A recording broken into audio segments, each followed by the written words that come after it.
जय श्री कृष्ण भगवान की बंधुओं। आज जो अब एकादशी आने वाली है वो विजया एकादशी है। उसकी कथा और व्रत के बारे में बात करेंगे। तो नारायण का नाम लेते हैं। ओम नमो भगवते वासुदेवाय। जय हो नारायण की। हर हर महादेव। कथा आरंभ करते हैं।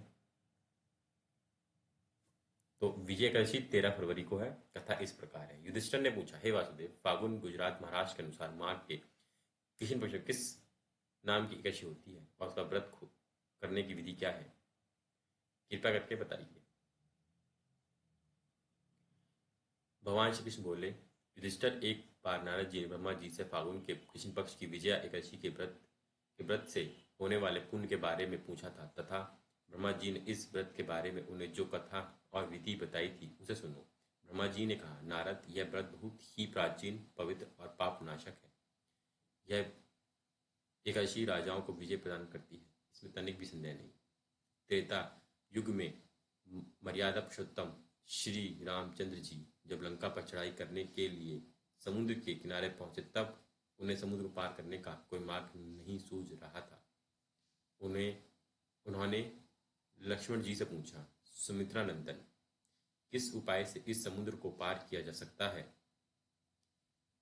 यह अनंत, अगध और भयंकर जल जंतुओं से भरा हुआ है। मुझे ऐसा कोई उपाय नहीं दिखाई देता जिससे इसको सुगमता से पार किया जा सके।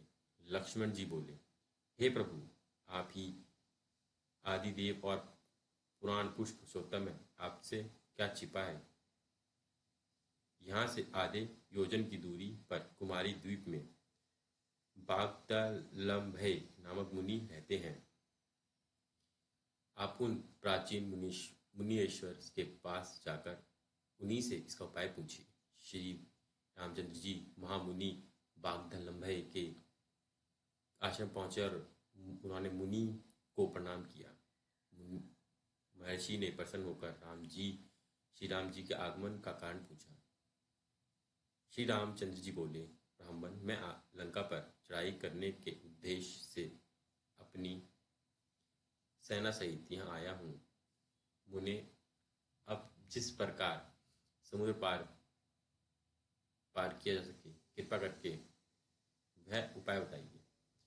बागदलम्भय मुनि ने कहा, हे श्री राम जी, फागुन के कृष्ण पक्ष में जो विजय नाम की एकादशी होती है उसको व्रत करने से आपकी विजय होगी।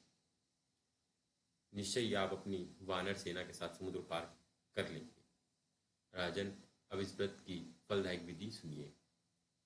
दसवीं के दिन सोना, चांदी, तांबा अथवा मिट्टी का एक कलश स्थापित कर उस कलश को जल से भरकर उसमें पालव डाल दें।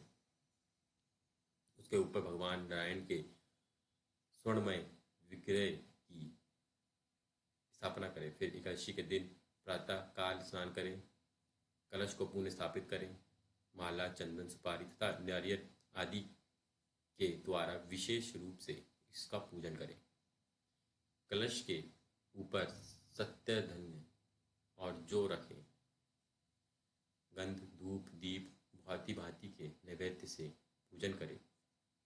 कलश के सामने बैठकर उत्तम कथा, वार्ता आदि के द्वारा सारा दिन व्यतीत करें और व्रत में भी वहाँ जागरण करें। अखंड व्रत की सिद्धि के लिए घी का दीपक जलाएं। फिर द्वादशी के दिन सूर्योदय होने पर उस कलश को किसी जलाशय के समीप, नदी, झरने या पोखर के तट पर स्थापित करें। उसकी विधिव्रत पूजा करके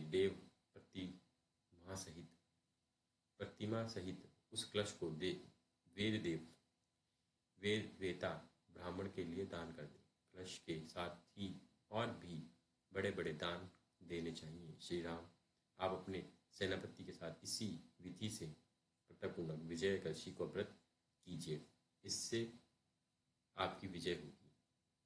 ब्रह्मा जी कहते हैं, नारद यह सुनकर श्री रामचंद्र जी ने मुनि के कथानुसार उस समय विजया एकादशी का व्रत किया। उस व्रत के करने से श्री रामचंद्र जी विजय हुए। उन्होंने समग्र में रावण को मारा, लंका पर विजय पाई और सीता को प्राप्त किया। बेटा, जो मनुष्य इस विधि से व्रत करता है उन्हें इस लोक में विजय प्राप्त होती है और का प्रलोभ भी अक्षय बना रहता है। भगवान श्री कृष्ण कहते हैं युधिष्ठिर, इस कारण विजय का व्रत करना चाहिए। इस प्रसंग को पढ़ने और सुनने से वाजपेयी यज्ञ का फल मिलता है।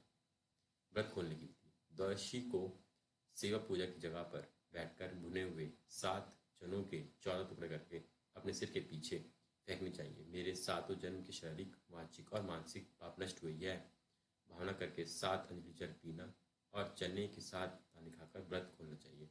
बोलो जय माँ लक्ष्मी की जय, श्री राम, हर हर महादेव। और ये व्रत कथा समाप्त होती है, खोलने की विधि समाप्त होती है।